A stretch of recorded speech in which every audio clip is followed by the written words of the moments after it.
financial person, so he's going to be on a chat with us next week, giving us the latest, and maybe not the greatest, but the latest update as to where things are with the economy and the things of how they interplay with our industry and the work that you folks do. And then we have another session planned with a political person that works very closely with our association from NAR, Drew Myers. He'll be speaking with us later on in the week. And then also too, we're going to have PAR's political director getting us up to date as to what's going on in Harrisburg. We have a few other things in the works. Can't go ahead and divulge them just now because we're trying to set the times and the dates. But anyway, we want you guys to spread the word. We want you guys to tune in. This is great. And if you have any ideas about content that we could deliver to you guys, please let us know that. Shoot us an email, and maybe we can make something happen. So again, thanks for tuning in. Thanks to our presenters today, and I'll get out of here. Thanks.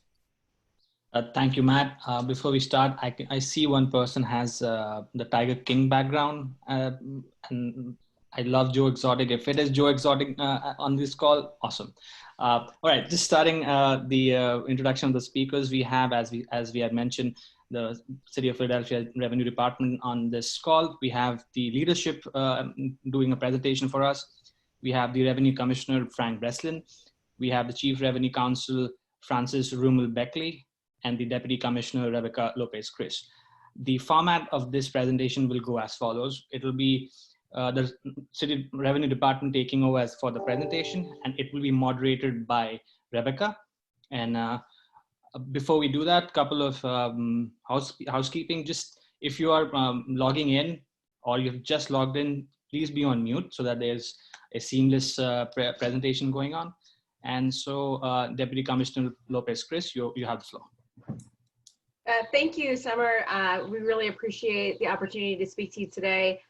Huge thank you to GPAR and Matt and yourself. This is, we find these presentations to be, very good to help get the word out, but also to get kind of a good handle on what your questions are and what we need to be answering better or more thoroughly. And so this is also an opportunity for us to hear from you. So thank you so much for the opportunity. So I'm gonna play moderator here. And this is a format that the Department of Revenue uses often, where we do a lot of live presentations where I'm sort of an interviewer, I'm sort of a little bit of a host. So I'm going to ask Frank to a couple of questions. He will do our presentation, which I'll share my screen momentarily. And also, and then we will be able to take your questions kind of through the chat window through the end after the presentation. I'm hopeful that our presentation is so awesome and so amazing that you have no questions, but we know that that's not always the case. So, so I think what we'll start with is maybe while I'm sharing the screen, Frank, do you want to talk a little bit about how the Department of Revenue is managing operations and managing the department through the emergency? Yeah, sure. So thank you, Rebecca. So obviously this is, this is an unprecedented time, and something that we were not necessarily set up for. So, I'm really proud of my team that have been working effortlessly to, to ensure that the City of Philadelphia's Department of Revenue is continuing to work. And that's been a challenge. We do have people on site, so to keep necessary essential operations running there. And we have, we are transitioning to a lot more people working remotely. Unfortunately, we were not in a position where a lot of our team, and we have a department of over 600 employees, and most of those are not set up to work remotely. So we're working really hard to get laptops, get desktops out, whatever we have to do to bring up more and more services. So, so first, let me just start with, thanking GPAR again for this opportunity, because it's great to be able to get this information out to everyone, and thanks to my entire revenue team, and especially those joining me today, Francis Rumel Beckley, our Chief Revenue Counsel, and Rebecca. So the main thing I want everyone to take away right now is that this situation is continually evolving. And things are constantly changing. So, we're going to give you a lot of information today and tell you what is available and what we can do today, but certainly stay in touch because things are changing. Things are changing day to day. And our webpage has the most up-to-date information. So, keep tuning in there. We have a page dedicated to COVID-19 tax relief. So let me talk a little bit about what's happening right now. We're still processing tax returns that are submitted electronically, all right? We are not able to process tax returns right now that are coming in paper. And that hopefully will come up down the line, but we don't have a time frame for that.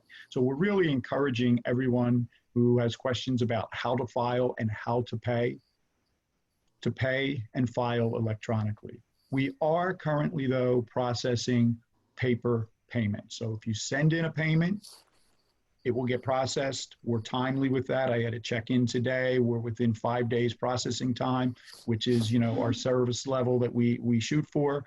So we're right there. In terms of billing, regular billing is going on. So people will still be receiving delinquent bills. People in payment agreements will still be getting their payment coupons. That is ongoing, and we can process payments. We understand that, that not everyone may be able to pay right now, and we're going to work to have relief and mechanisms for that. Right now, one of the things that's not happening is we're not able to take calls in our call center. So at 686-6600, you'll just get a recorded message, and we're not answering emails at this time. So there's really a lack of ability for taxpayers to contact us, which is why this type of communication and checking our webpage is so important. In the coming weeks, we hope to have our email correspondence back up and then follow that with our call center. So we hope to have those back up so that people will be able to get information through those methods, but right now that is down. Revenue tax advisors at phila.gov, that's a web page that is available, an email address that is available. That's really for technical questions. So high-level technical questions, nothing at the account level, nothing about I received a bill, but we put out guidance. We're putting some guidance out later. We're going to cover it separately. But if that guidance is unclear and you need to get some clarity on that, revenue tax advisors at phila.gov would be the place to go. All of our COVID-19 related tax guidance is at phila.gov/COVID-19-tax-relief, or you could just go to phila.gov/revenue and you'll be able to find the information there. So either one. Okay.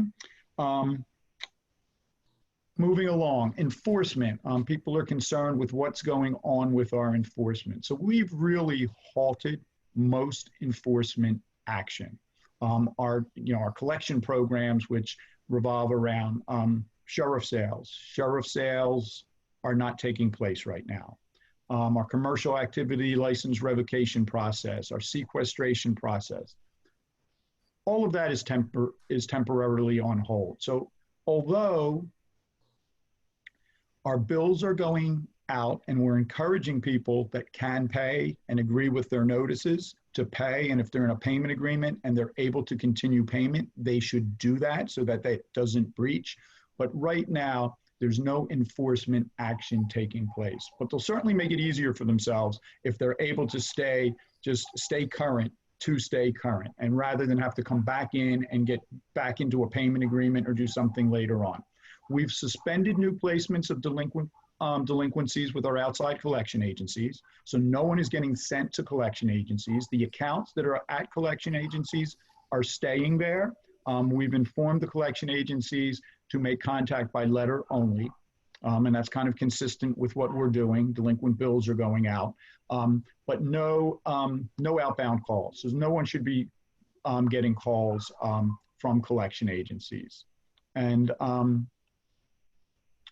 The only thing that really is continuing to happen, and that is that we're continuing to place liens on property-based debt. And that's an important piece.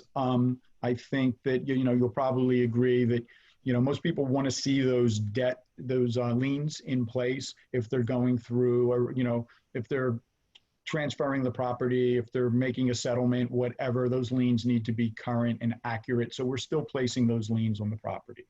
Okay. As we move to the next slide, I want to get into relief measures. Now, one of the things that I want to stress is that, we're not here in the Department of Revenue working in a vacuum. We're really looking to what other jurisdictions are doing, what makes sense, following due dates that have been extended by like the IRS. We're looking at our neighboring states, certainly looking at what Pennsylvania is doing. And every week I'm on a call, a national call with commissioners from states across the country to find out how they're doing, not only in terms of relief, but how they're dealing with, bringing services back up and really optimizing the services that we can bring in this challenging environment. So let's get into a little bit of the relief measures that we've done so far. First, for the real estate tax, we've extended the due date from March 31st to April 30th. So the deadline has been extended. And of course, I know there's going to be questions about whether we are going to extend that further. That's something we're talking about. We don't have any definitive answer for that today, but that's why it's really important to continue to check the website and look at our various communication, whether it be social media, to find out what's going on and what is changing. In addition to that being the extended deadline for real estate tax, it's also the extended deadline for the real estate tax installment plan. And that's something that our senior citizen residents and eligible low-income homeowners take advantage of. It gives them the opportunity to pay their taxes in equal installments through the year. And normally that application has to be made by the due date of the real estate tax. So now that's been extended to April 30th. And stay tuned for any information that would come up about any further extensions. Frank, can I hop in here real quick? Yeah, Rebecca, go ahead. So one thing that we've started doing recently is we have an email list that you can sign up for that we only send like need to know information right now. So you can sign up for that email list at our website. If you go to phila.gov/revenue under the contact us page, there's a link to that form. And so every year, like wage tax rates will change, like certain rates may change, and it's usually very last minute that we're trying to reach taxpayers to let them know about that change. If you're on our email list, we will email you up to the minute information. We don't share your information. We don't share your contact information. This is only for Department of Revenue need to know stuff. And so we sent out a really large email with a lot of this guidance to that email list already. As we add to it, we'll be emailing that list. So if you want up to the date, or I'm kind of up to the minute information direct from the department, you can sign up for that email list. Go ahead, Frank. All right, thanks, Rebecca. So jumping into our business tax relief. There's relief on the business incomes and receipts tax and the net profits tax. So basically as you all probably know, the IRS has extended the deadline of filing income tax to July 15th of 2020. So in aligning with that, and the state of Pennsylvania has also extended to July 15th. So we wanted to align with that. And these are two of our annual taxes that really, taxpayers are generally getting these forms completed at the same time when they're doing their federal and state tax returns.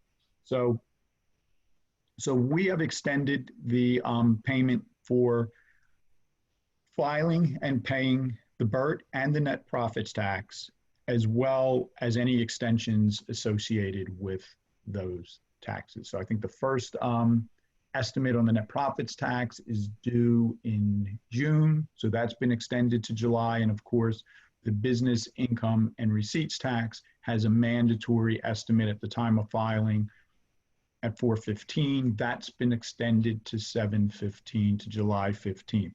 We understand that, Philadelphia is a little unique with the BERT tax in having a 100% estimated payment at the time of filing, 100% of the prior year's liability, and understand that, many businesses now realize that the 2020 year is not going to look anything like 2019 from a business perspective. So a business is permitted to make an estimated payment for less than 100% of the prior year. And they can use their discretion in determining how much they think they should make.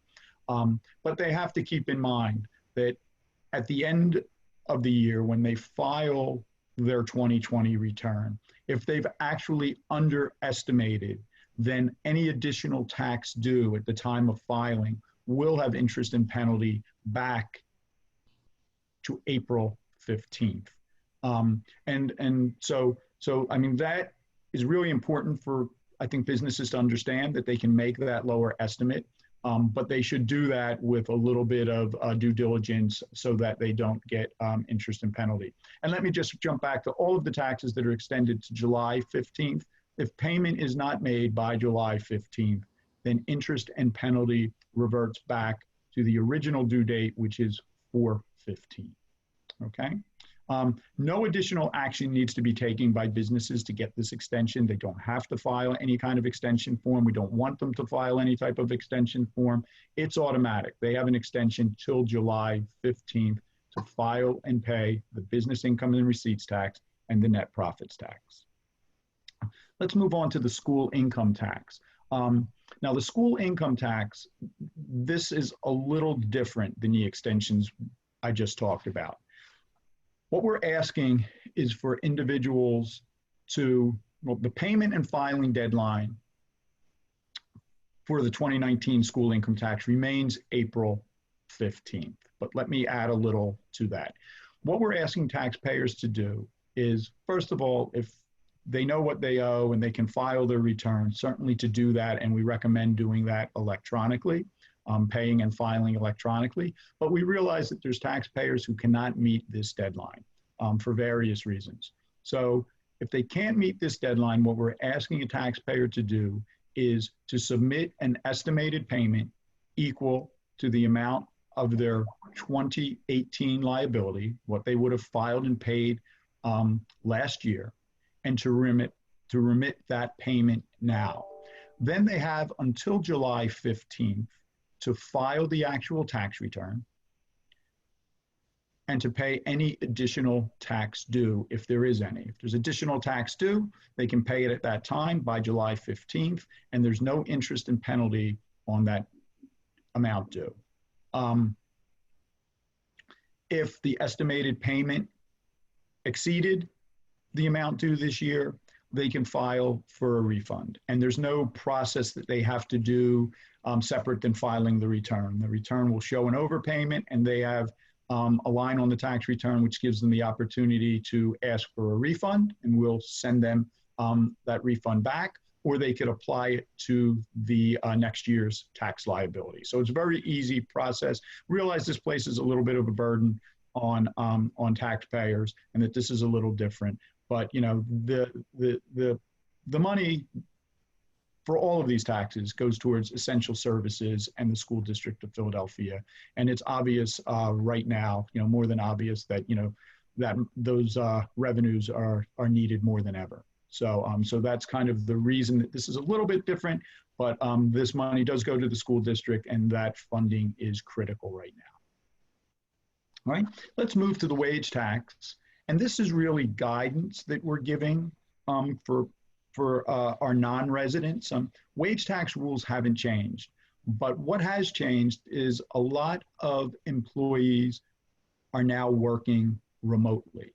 And Philadelphia has a rule that if you're a non-resident of Philadelphia employee, you're not a resident of Philadelphia, you work for a Philadelphia company, the time that you're spent working outside of Philadelphia is not subject to the wage tax.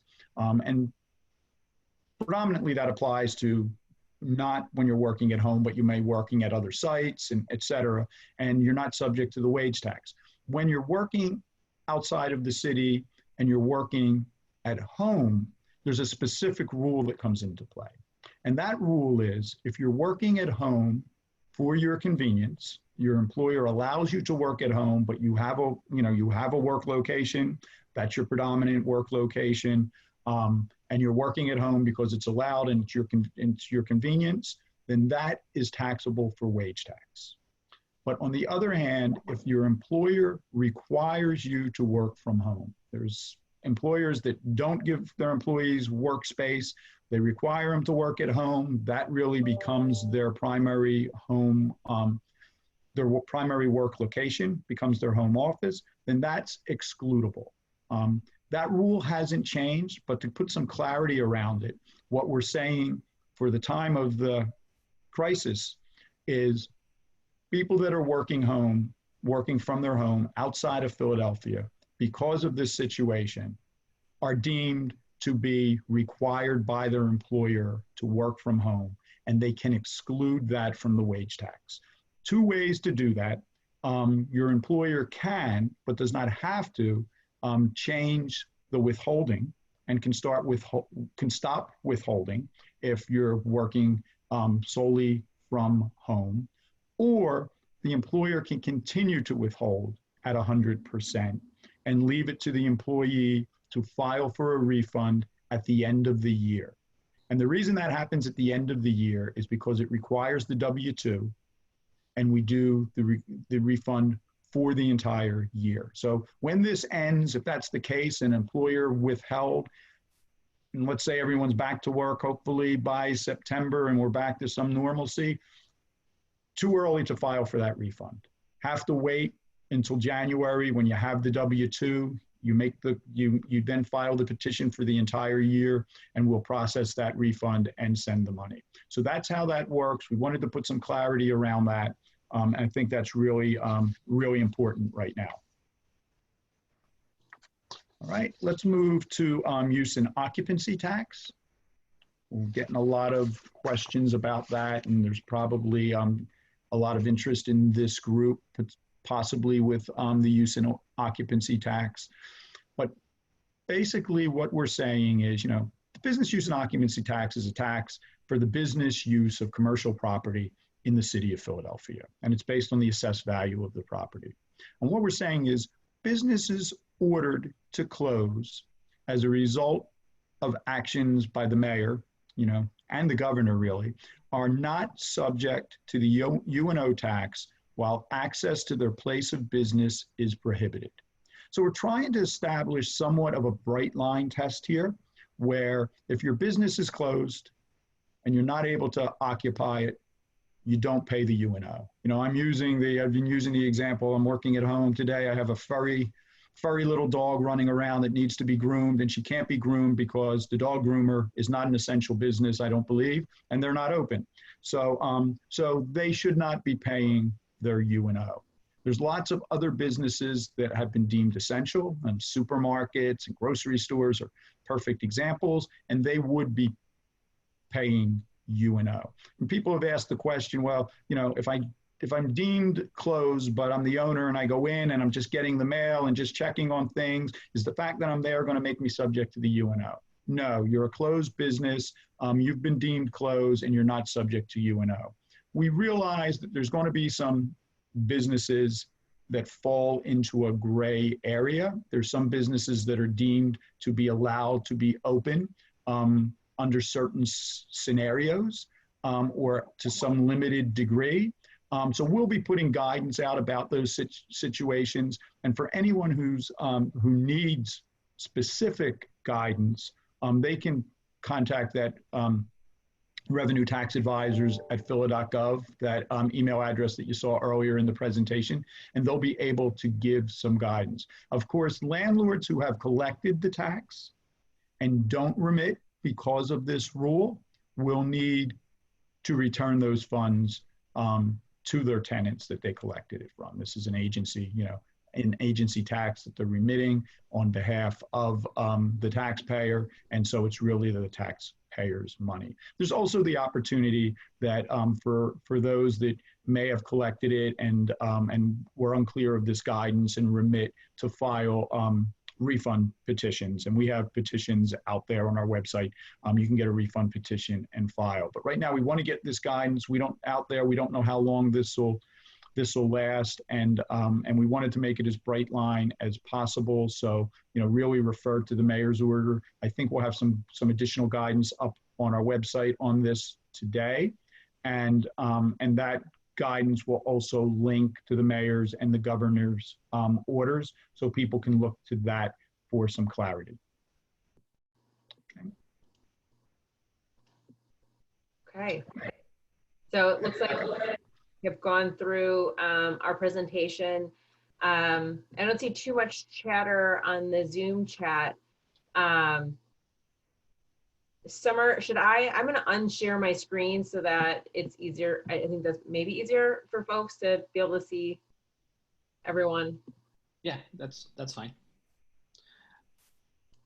Everyone, as Rebecca was saying, if you have any questions, please put that on the chat feature, and we will relay that question to Commissioner Breslin.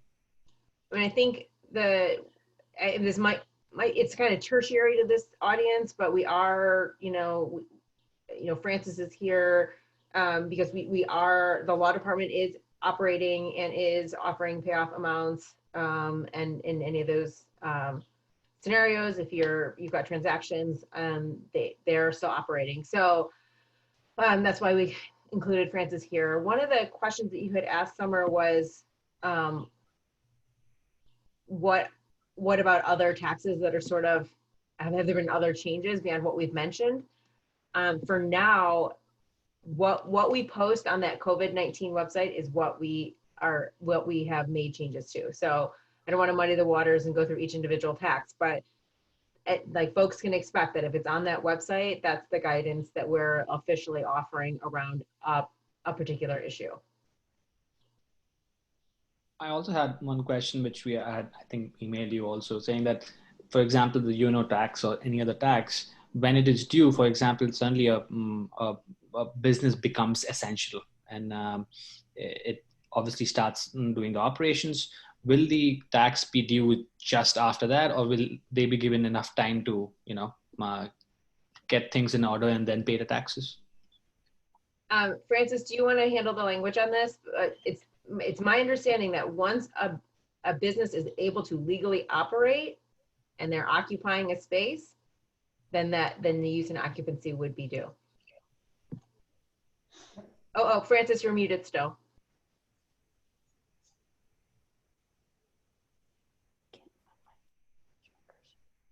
There you are. Thank you, Rebecca. Yes. Yes, the normal rules and regulations, and there are use and occupancy regulations, will apply as soon as the governor and the mayor allow businesses generally to operate. So let's say you've been closed and it takes you 2 months to rehire your employees and start operating again. You will still be subject to UNO during those first 2 months because you have your personal property in that space. You are occupying that space. It is not vacant as a matter of law. In terms of paying those taxes, will there be time given enough to just get, as I said, get things in order and then pay taxes, or will it be due just the? I think the normal due dates continue to apply for use and occupancy tax all the way through here.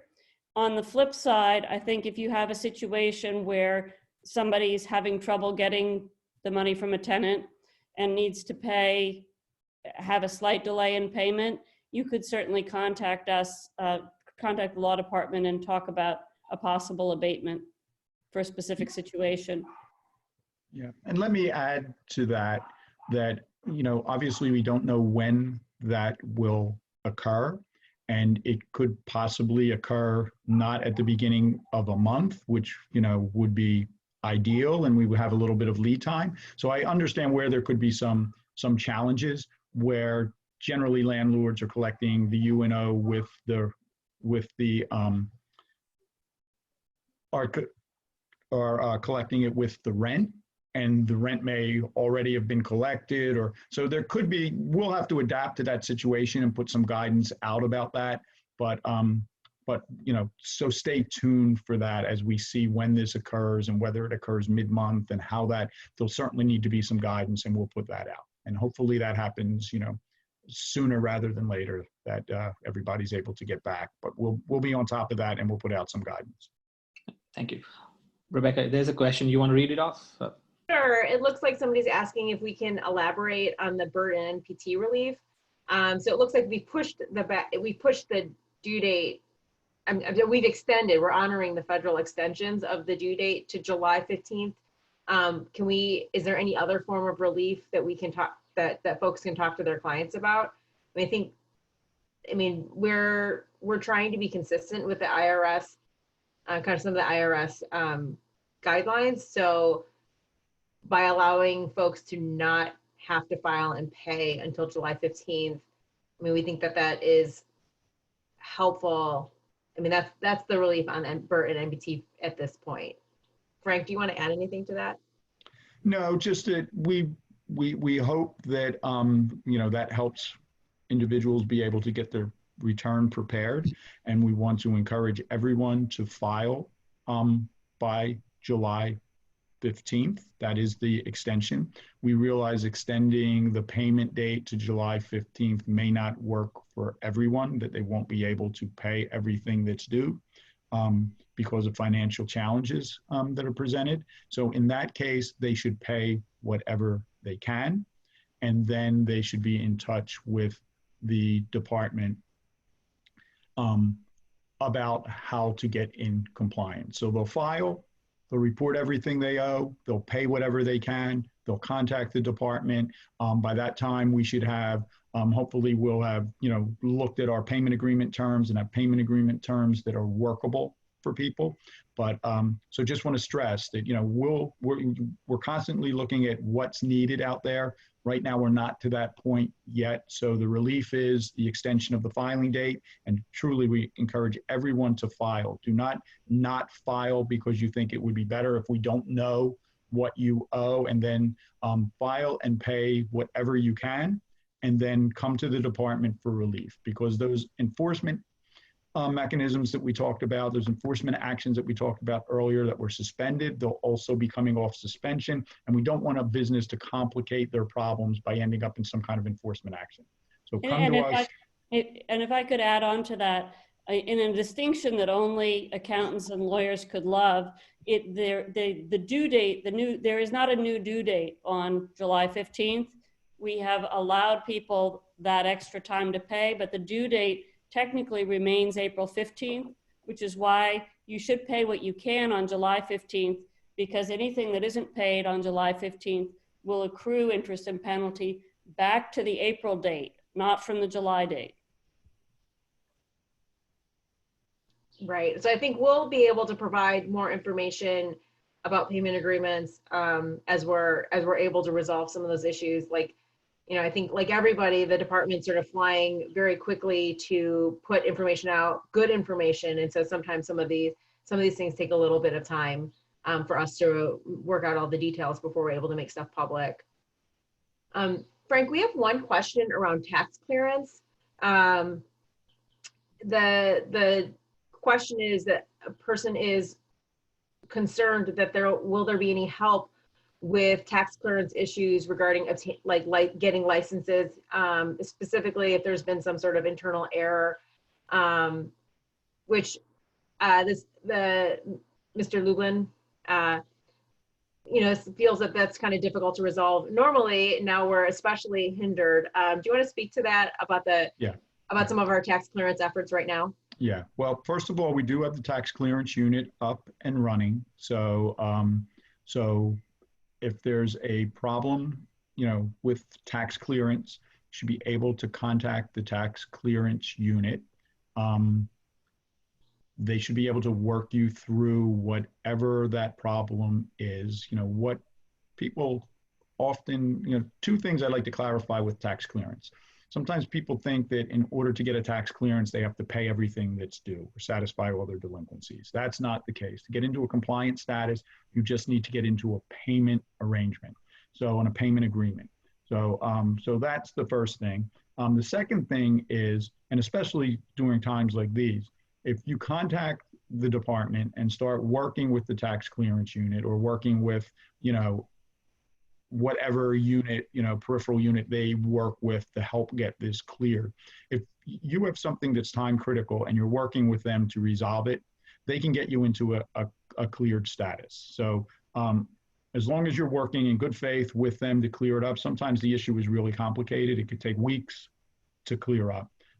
They can get you into a compliant status during that time. So I just encourage you, work with the tax clearance unit. If you're having problems, reach out to any of us here and you know, and escalate it, and we can find out what's going on. But right now they're working and trying to prioritize tax clearances, and we're bringing more tax clearance staff on in the upcoming weeks.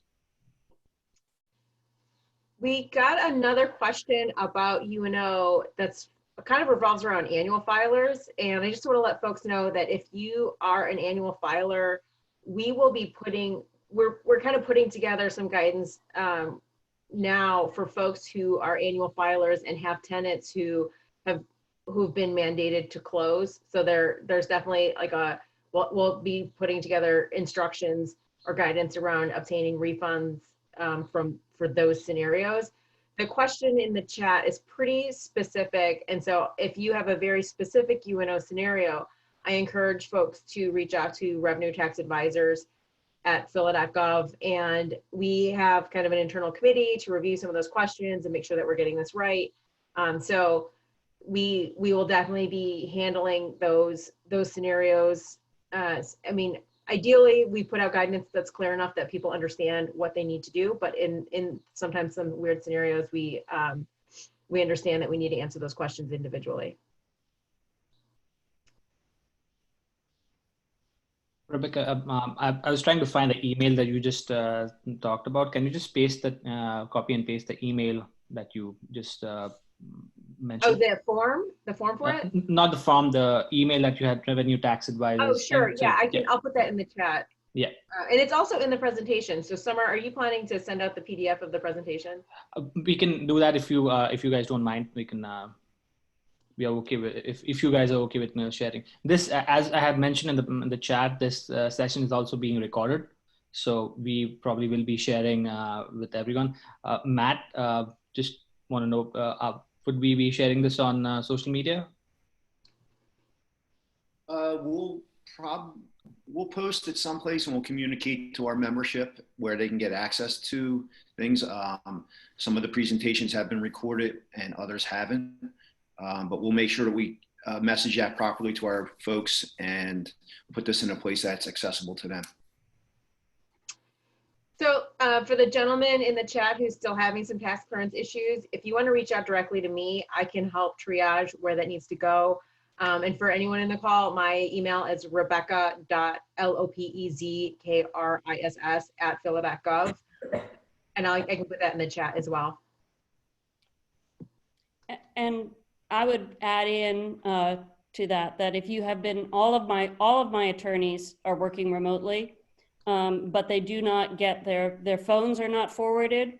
So if you are trying to get in touch with any of us, you should be using email rather than trying to call. Right. Yeah, that's really good advice. Thanks, Francis. And I mean, I think we are trying to, you know, as Commissioner mentioned, we're trying to bring services back online. And I think it's just,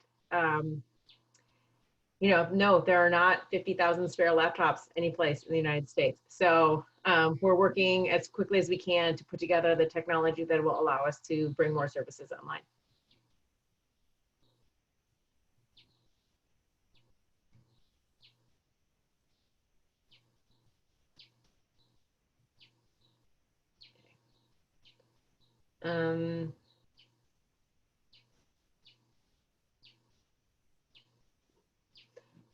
I guess I suppose so there's another question on the chat about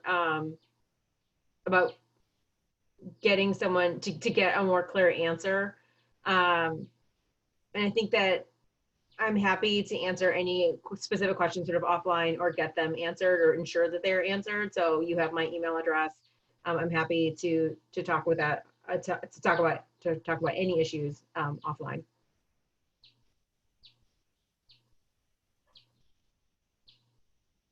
We do these, we do kind of annual seminars with professionals throughout the region, and we try to make ourselves very available.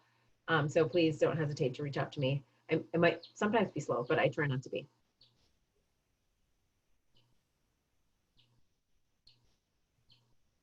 Yes, I would stress that while we are making payoffs, obviously we have fewer people working remotely than we do when we're all on site, so that they're a little backed up.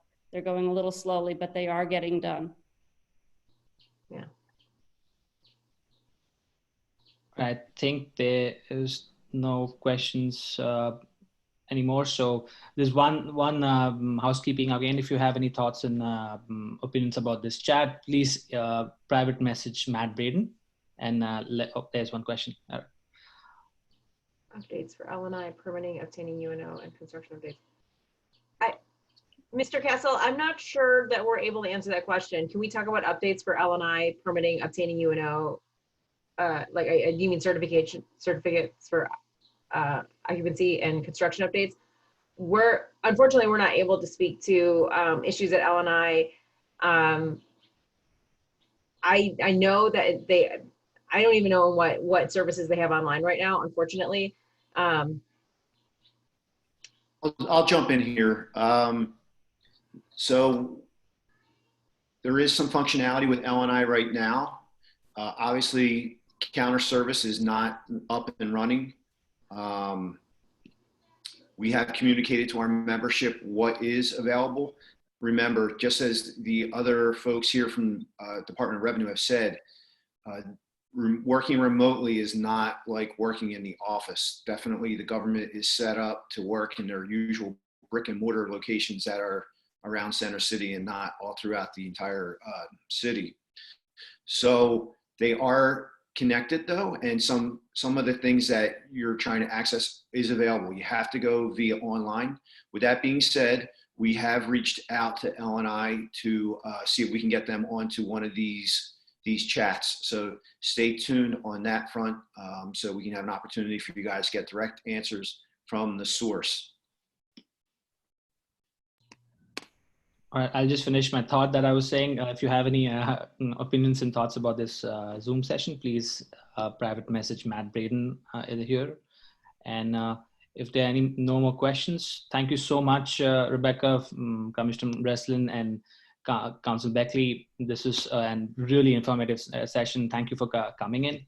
And as Rebecca has pointed out, emails have been given in the chat. If you have noted down, you can send in emails to Rebecca, and hopefully not many emails, Rebecca, you get that. But thank you so much for doing this session for us.